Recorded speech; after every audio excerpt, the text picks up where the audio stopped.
Nuclear weapons are inhumane and indiscriminate weapons of mass destruction. A single nuclear bomb can cause catastrophic humanitarian and environmental consequences that can span decades and cross generations, as evident in the cities of Hiroshima and Nagasaki in Japan, which were bombed more than 75 years ago. Hi everyone, my name is Chris Chua, and welcome to our peaceful classroom.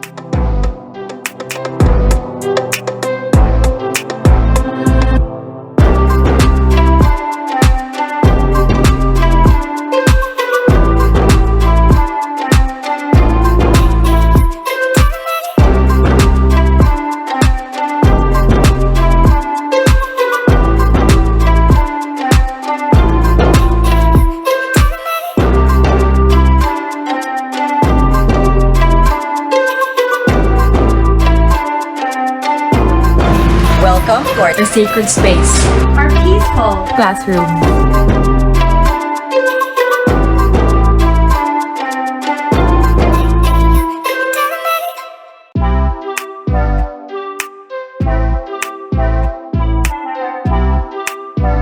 Our peaceful classroom is a sacred space where parents, educators, and other professionals come together to talk about ideas on how to promote positivity and peace within ourselves, our families, and communities.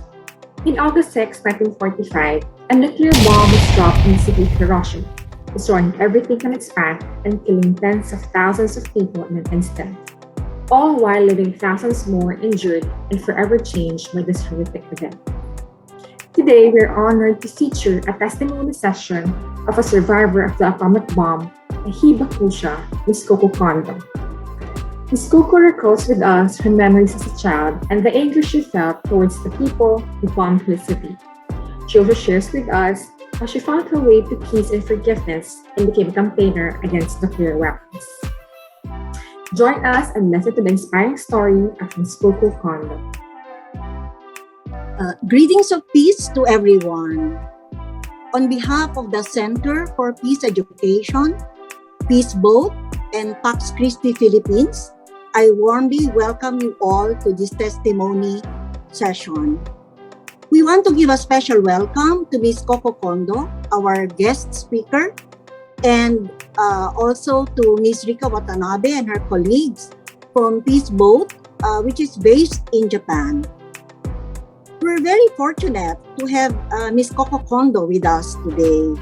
She is one of the surviving Hibakusha, and she has been a voice of hope and has also contributed her tireless efforts toward the negotiation and ratification of the UN Treaty on the Prohibition of Nuclear Weapons.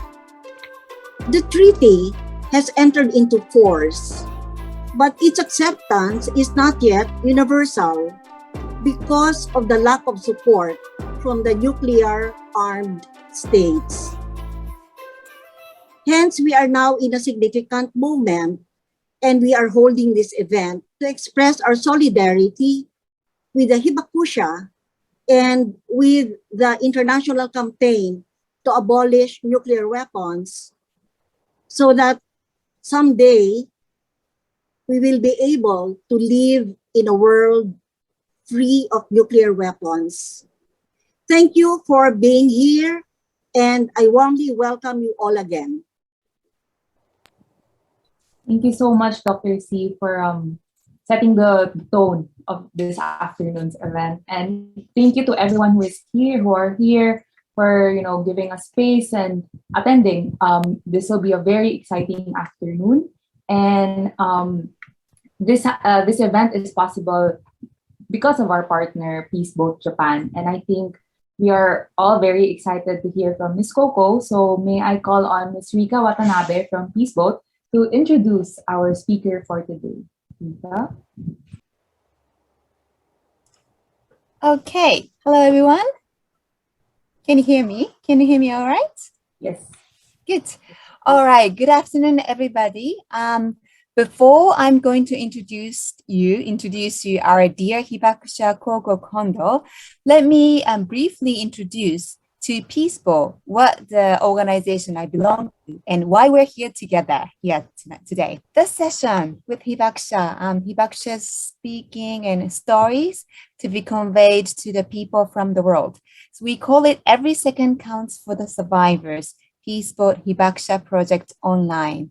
Since last October, we have been having this kind of sessions more than 34 times in 33 countries and regions in the world. And what Peace Boat is in the very first place. So Peace Boat is a boat, like you can imagine from the name. And this is an international NGO for more than 37 years. We're the partner of ICAN, International Campaign to Abolish Nuclear Weapons, which awarded 2017 Nobel Peace Prize. And Peace Boat itself has been organizing more than 60 global voyages, plus 30 regional voyages. And on one voyage, we have 1,000 passengers on each voyage, which is pretty crazy. And we have visited to over 100 ports in more than 80 countries so far.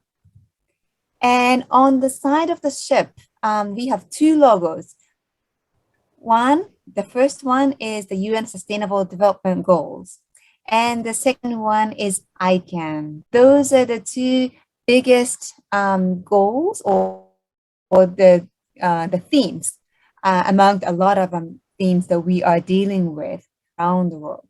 So on the ship, we have a lot of events and lectures and workshops on the ship, because ship is moving very slowly compared to the planes. So we have a lot of place, space, and time on the ship. So in order to make the best of it, we have a lot of talks, dialogues, and lectures and workshops on the ship. And one of the themes, nuclear disarmament, of course. And that's the reason that we have with more than a lot of hibakushas. And Peace Boat Hibakusha project is the project that we have been organizing since 2008. And since then, we have been traveling with more than 170 hibakusha. We traveled together to 100 cities in more than 60 countries with them. And this is one of the examples. This is a very like a light booklet, which was issued from the United Nations. And that says Peace Boat Hibakusha project has 3 pillars of education. One, understand the humanitarian aspects of the issue and develop a sense of empathy. For example, like a meeting the person who was directly affected. The second one, to recognize and dangers that exist in the world, including nuclear weapons. And the third pillar is to learn methods for taking action that facilitate disarmament. Those are the pillars. These are the examples that how we conveyed the testimony sessions on the ship and also at the port. On the photo on the right side, you can see how the hibakusha can deliver his or her story to the people on the ship with the screen and microphone. And on the left-hand side, you can see high school students in Sweden. So those are the students who are listening to hibakusha. Hibakusha travel all the way to those the ports and countries. And not only hibakusha from Hiroshima and Nagasaki, Peace Boat believes it's really important to have a dialogue and hibakushas. The global hibakushas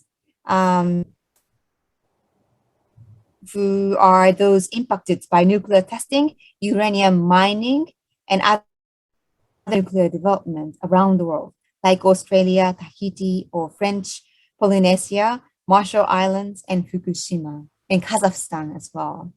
So we think it's really important to communicate with them and work with them together. So it's currently not possible, obviously, for us to to carry out our global voyages like we did because of the COVID-19. But we believe it's still important to keep creating opportunities for people around the world to listen to Hibakusha first. The Hibakusha themselves have prevented the repeat of nuclear wars. Yet, their average age is over about 84 years old, and many have already passed away, very unfortunately.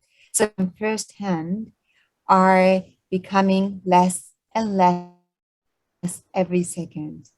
That's why we call it every second counts for the survivors. So we must not simply remember them, but we must discuss possible actions we can take together and individually. This is why Peaceport has started this new project, Every Second Counts for the Survivors.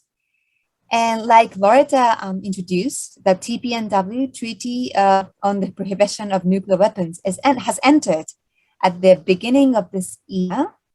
And then this is going to have the first meeting of the state parties next year, the very beginning of next year. So we are going to keep holding those sessions and record them and edit it into a short video. And we're going to bring it to the first meeting of TPNW in order to show the voices of Hibakusha and also the supporting people of the world.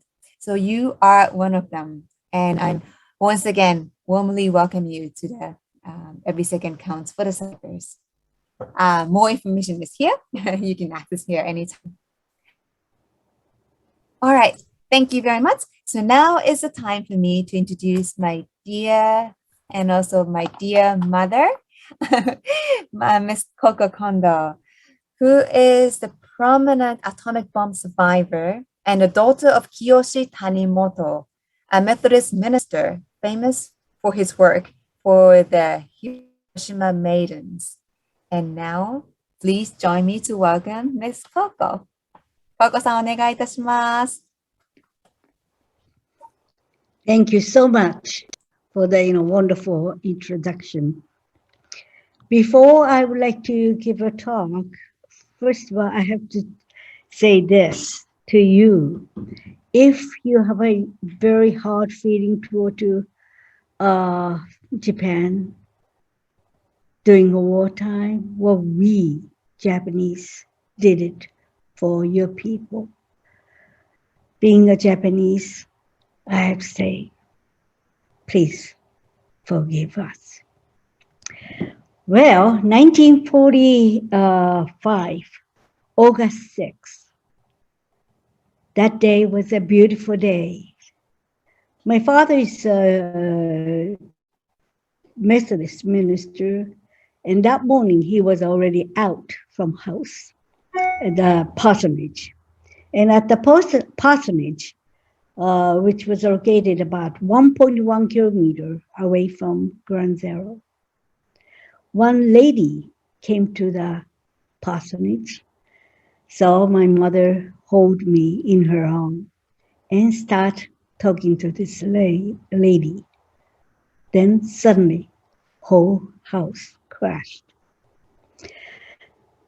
But we were able to survive. That time I was only 8 months old baby, so I don't remember anything. But because of my father's ministry, our church, many people came to the church, which was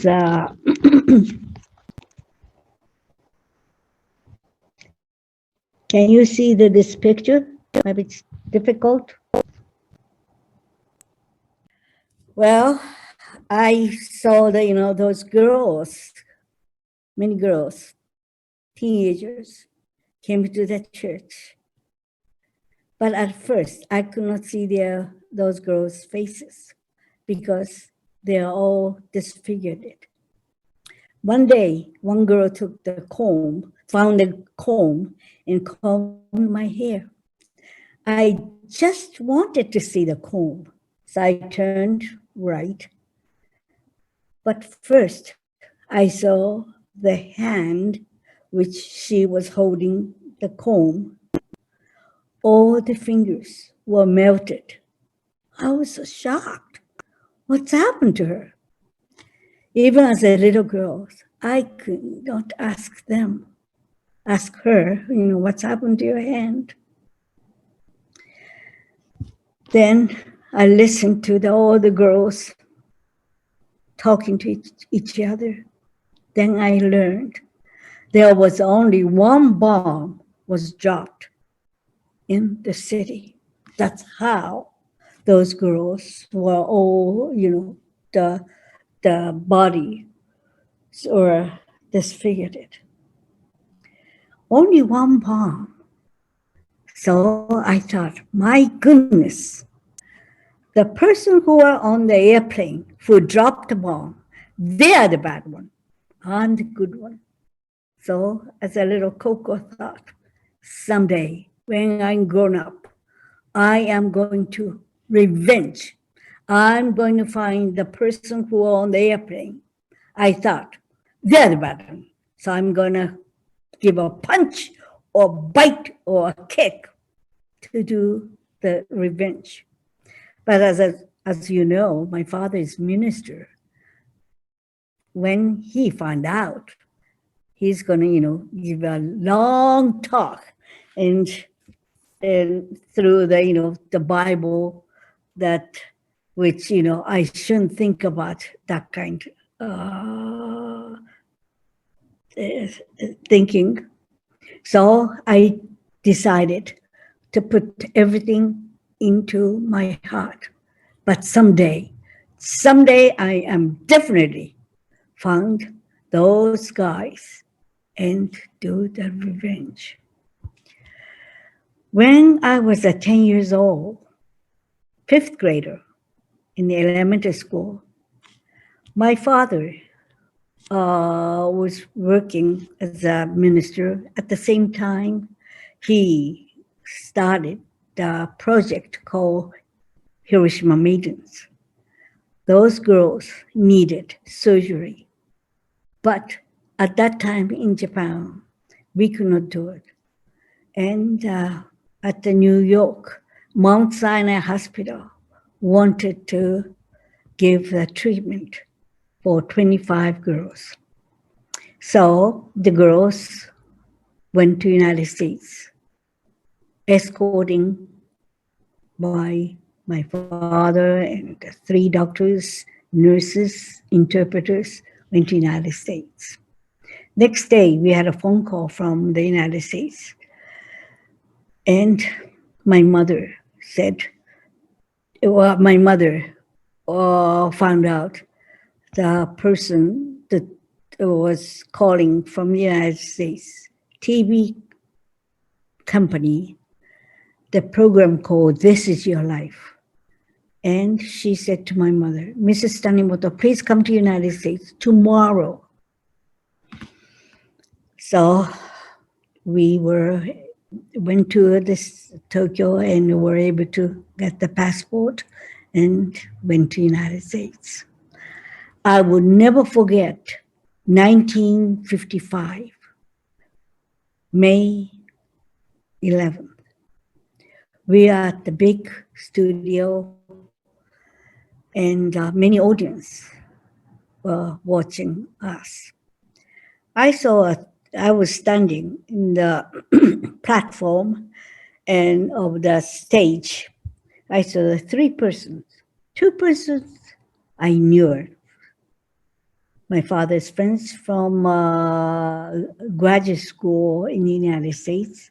One lady, she was a missionary in Japan before the World War II started. But third person, I never met before. I found out that he was Captain Robert Lewis, who was a co-pilot of the NRA. As I told you, since I was a little girl, someday I grown up, I wanted to do the revenge because as a child, I thought they're the bad one. If they never ever drop the bomb, I thought those children who doesn't have to be, become orphans, or the girls didn't have to disfigured all their bodies. But I was so shocked to see the one woman in front of me. But since it's a many audience looking at us on the stage, I could not do the, revenge, going to the, give him a punch or bite or kick. Only thing I could do is just staring at him. You, the bad one. I'm the good one. Interviewer asked Captain Riss, after you dropped the bomb, how did you feel? He said, after they dropped the bomb, they had to leave right away from, Hiroshima City, because they didn't know what's going to happen to that airplane. But they had another. But while we're waiting, let me just read through some of the other comments. And we have a lot of fire and destruction, and it's a horrible incident, and it's part of a bigger thing on the world stage during that time. And lots of lives were lost. And Patrice prays that these people found their peace. Another comment is the Hiroshima and Nagasaki incident marks the end of an unbridled human optimism, and we suddenly realized the extent to what the intelligence of a human mind can do to destroy the hopes of a human heart. Before I continue, I'm going to turn off my videos, okay? Then I would like to continue. Thank you. Sure. The interviewer said to Captain Lewis, after you dropped the bomb, how did you feel? He said, they dropped the bomb and they had to leave right away. But they had another order to see the result of whatever they dropped. So Enola Gay came back to Hiroshima City. From air, he saw the Hiroshima City. He said, city of Hiroshima disappeared. He said, he wrote it on his log. My God, what have we done? As I told you, he's, bad guy. But from his eye, I saw the tears came down from his eye. I was so shocked. I thought he was a monster. He was a bad guy. He's the same human being. I didn't know anything about him. I felt so bad until that moment. I thought, they're the bad one. I'm the good one.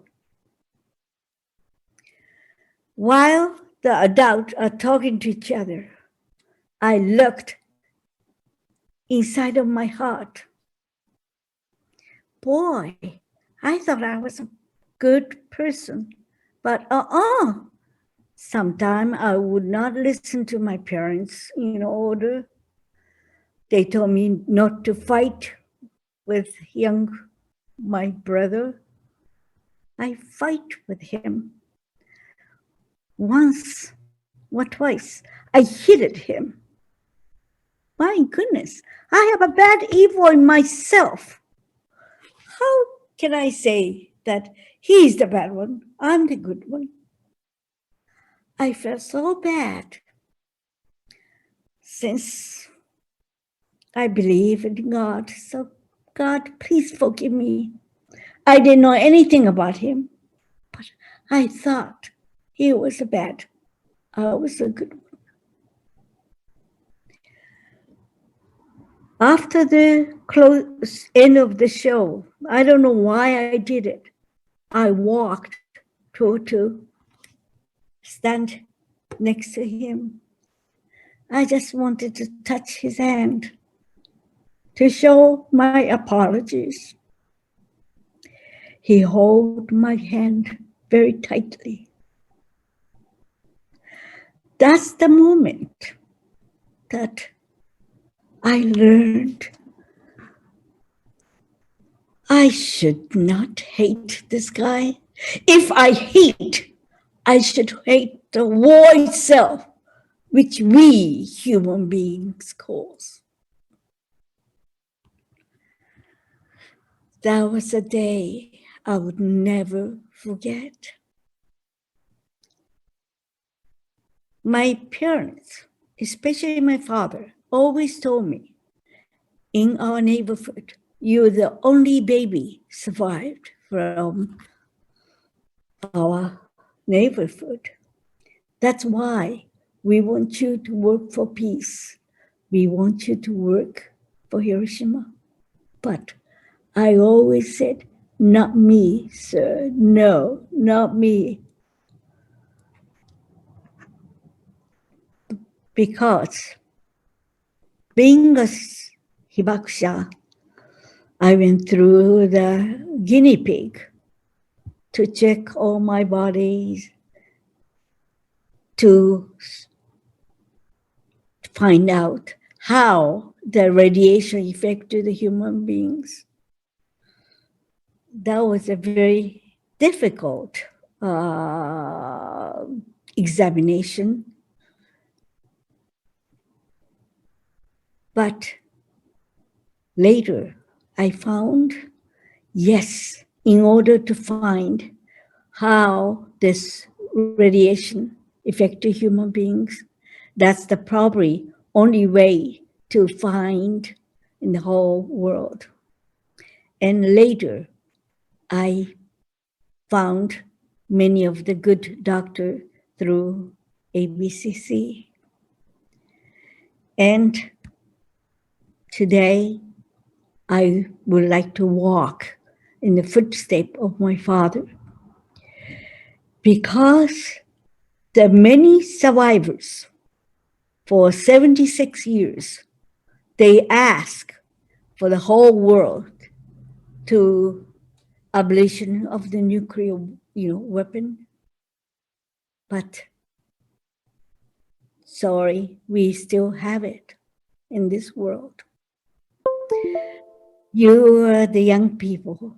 I ask my whole hope and dream that you're the one make the better world. We cannot change the world right away, but my father told me when I was young, person to person, someday the world is going to pass away and we can change. You, the one, is making the next century. I am dependent on you.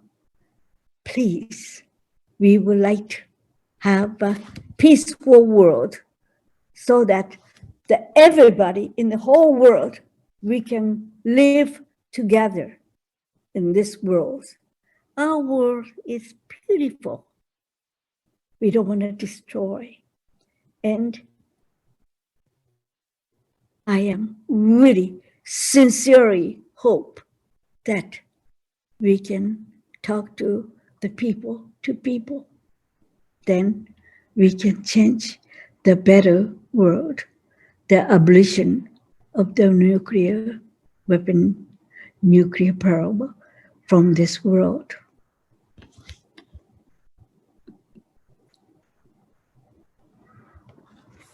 Thank you so much. I hope you can, give me a question. I was so upset, so I don't know how much I talked to you, but I am so glad that Rika mentioned about John Hersey's Hiroshima. That's the first book told the whole world what's happened to Hiroshima. Thank you for your attention. Thank you so much, Koko-san. Maybe we can all give a heart reaction as an applause to Koko. Thank you so much for sharing your story and for giving such an inspiring call to all of us now that this is now our world and it's up to us to determine how the future will be if we continue to live in a world with nuclear weapons or not. As you were talking, Koko-san, a lot of the participants were actually sharing their own insights, and I encourage everyone to please continue sharing. Everyone's been saying that your feelings of anger at that time were valid because it must have been very hard, and none of us could understand fully what you've gone through. And somebody said that we wouldn't be having this discussion with Koko-san now if she chose anger and resentment over peace and forgiveness. So it was probably forgiving that co-pilot might have been one of the most difficult yet bravest things you had to do.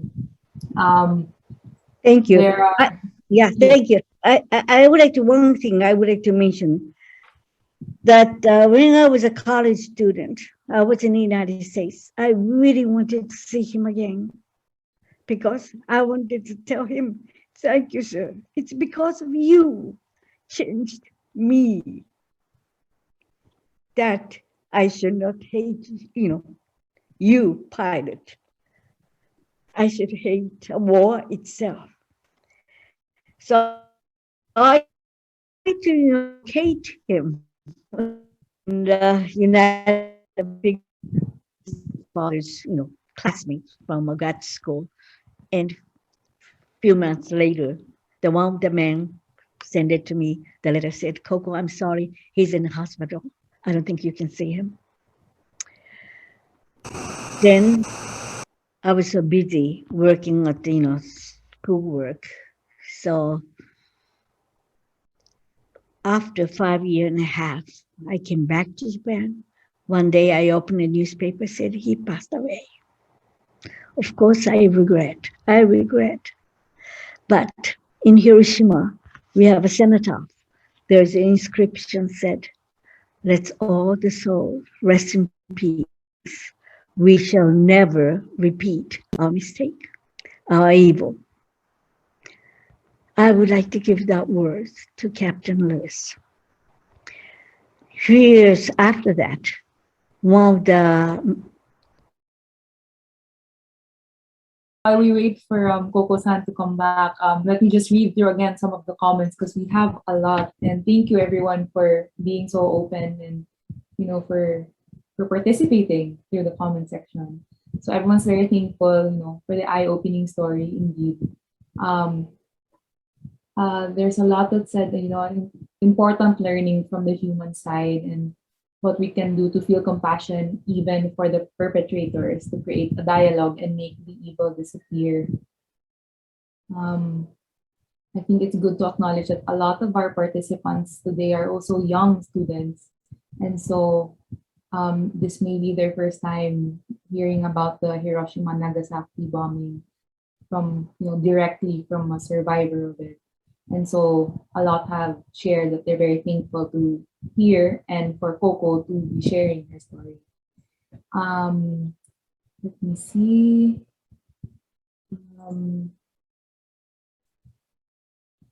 There's a lot of important lessons, a lot of inspiration, and there's one here that's very nice. She says, it's crazy how we read our history books, articles, and even more as if they were fictional stories, too fantastical to be true, until we meet someone who actually lived it and it becomes real. And then we realize that the world is so much more than black and white. Really, regret that I never had a chance to tell him that. Then 3 years after, his medical doctor showed a sculpture which he made at the hospital. He told, it was a small newspaper article. The little picture showed it. His sculpture looks like atomic bomb, mushroom crowd, and the bottom looks like the tears coming down from the mushroom crowd. So he, 1945 August 6th, since then, he really regret that, he wrote it. My God, what have we done? And he thought about that for many, many, many years. People in Hiroshima, of course, many people died and many people suffered from the radiation sickness.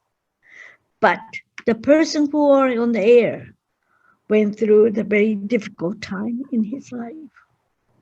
That's why they both felt that war. I shouldn't hate those person, but I should hate the war itself. That's what I learned from Captain Lewis. Of course, until now I'm 76, but of course I had a very difficult time, as I told you, that I had a very difficult time with the medical checkup, or my engagement was broke out because I the Hibakusha. But I was able to, walk the footstep of my father. I could not bear the child, but I was able to adapt. And today, I met many, many young people from all over the world who wants to have this world, the beautiful, peaceful world. That's what they wanted. And I'm so thankful for that. I'm sorry about this. I'm going back to you, okay? Thank you. Yes. Thank you, Koko-san, for sharing and for being very honest with us today. We really, really appreciate it. And if you could see the comments, a lot have been sending messages directly to you also, sharing, expressing their thanks for, you sharing today. So now I would, now that we've had a very good conversation, lots of comments, lots of engagement, unfortunately, we do have to close. And I would like to call Dr. Gail Galang from the Center for Peace Education to give us the closing remarks for the day. Hello, dear Bianca. Good afternoon. Miss Koko Kondo started this afternoon by saying in her story that it was a beautiful day. It was a beautiful morning. It was a day just like this day that we are experiencing right now. We are happy, we are content, we are peaceful, we are listening to a webinar. But what if all of a sudden the unfortunate happens and an atomic bomb drops on us? That would be such a devastating day for all of us. And yet it was like that for them. It was an ordinary, beautiful day. So that's why many years and even many decades after the atomic bombing of the Japanese cities of Hiroshima and Nagasaki, we realize that there is a need to increase public awareness of these risks and to mobilize civil society, that's you and me, to show public support for that decisive action to put an end to the production and proliferation of nuclear weapons. It took a while. It took like a longer time for the Philippines to really ratify the nuclear armed treaty. But then again, we're happy that we did join. So the story of Miss Koko Kondo, it is very emotional, and I saw that a lot of students were really moved. And in fact, I was so moved by how you reacted. But it gives us an idea of the unspeakable human suffering they experienced, which reminds us of the destructive and horrific effects should it happen again. So the victims are always the innocent ones, the men, the women, the children. You and I, we will all be helpless in the face of a nuclear war. Yet, as in the story of Miss Coco, you will see that even in great anger, forgiveness heals. So as educators, let us continue then to teach peace and nonviolence as a way of life, not just in our textbooks, not just in our classrooms, but really a way of life.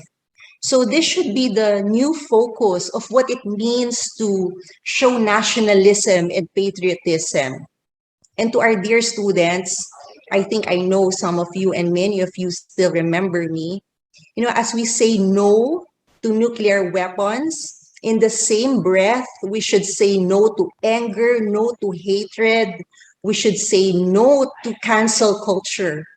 So in a way, what happened was the atomic bomb canceled Hiroshima. It canceled Nagasaki. And you see the effects of that. So never again, not only in Japan, but never again for the whole world. So being involved in whatever way you can is a form of love in action. So after all, Mother Teresa said, every act of love is a work of peace, no matter how small. So even if you just discuss this with your parents tonight, that in itself is an act of peace. So God bless you with many, many more years, Miss Kondo. All of us feel that we are so lucky and that we are so honored to be in your presence right now. God bless you with many more years. And thank you to Peace Boat, to ICANN, to Pax Christi, to Center for Peace for making this moment happen, for letting us meet Miss Coco in person. You know, if you were here, you'll probably get a lot of hugs, physical hugs from our students, because they're just so happy to hear your story, and they were just very eager, and they have full admiration for you. So to our dear students, you know, if you have a choice of being right or wrong, we know that as adolescents, as teenagers, as young people, you know, when we know that we are right, we really want to express it. You know, we really want to express anger. But if you have the choice of being right or being kind, let's all choose kindness. And you can just imagine how much meaning we will add to the life of Miss Coco if you and I will promise to be peacemakers in our homes, in our schools, in our communities. So if we all must be an influencer, let us be an influencer of peace. Thank you very much, Miss Kondo, from the Philippines, from Europe College. We love you so much from the bottom of our hearts. Arigato gozaimasu. The story of Miss Koko Kondo is a story of forgiveness and hope. It is a story of compassion and a dream of peace. It is also a powerful testament to the devastating humanitarian impacts of nuclear weapons. It reminds us that nuclear weapons are not instruments of international peace and security, but rather are weapons of mass destruction that creates fear and puts humanity at terrible risk. It is the hope and dream of Ms. Koko and every Hibakusha to abolish nuclear weapons and never let the same tragedy happen again. We hope that together we can make this dream come true and live in a safer and more peaceful nuclear-free world. Thank you for joining us, and we hope our episode for today inspired you to be messengers of peace, forgiveness, and love. This has been your friend, Kirsten Chua. Stay safe and see you again next week, only here in a sacred space, our peaceful classroom.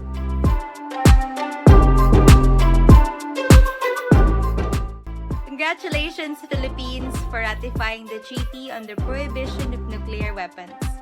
We are so happy that our country has finally ratified the Nuclear Ban Treaty, bringing us closer to our shared goal of a safer and a brighter future devoid of weapons of mass destruction.